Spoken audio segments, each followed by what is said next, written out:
In today's video, I'm going to teach you how to mark a Depop order as shipped and add a tracking number. To get started, open Google Chrome and go to depop.com. Once the site loads, sign into your account so you can access your seller tools.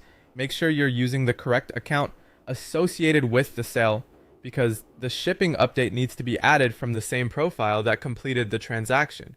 After you're logged in, look for your profile icon, usually located near the top of the page. Click on it, and from the menu that appears, select your selling hub.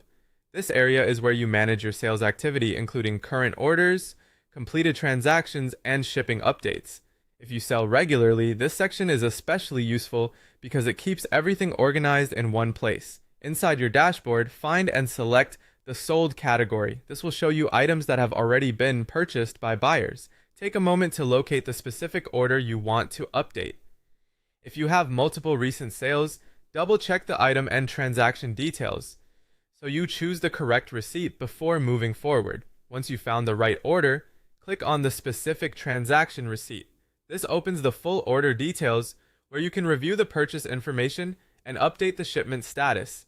It's a good idea to have your tracking information ready before this point so the process goes smoothly. Next, click Mark as Shipped.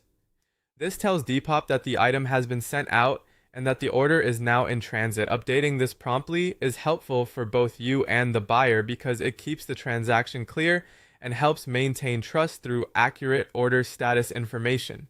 After that, paste the shipping tracking number into the tracking field. Be careful to enter the number exactly as provided by the shipping carrier. Even a small typo can make tracking unavailable. So if you copied it from a receipt or shipping confirmation, pasting it directly is usually the safest option. Finally, click Save to complete the update. Once you do this, the tracking number will be attached to the order, and the shipment status should reflect that the package has been sent. That's all it takes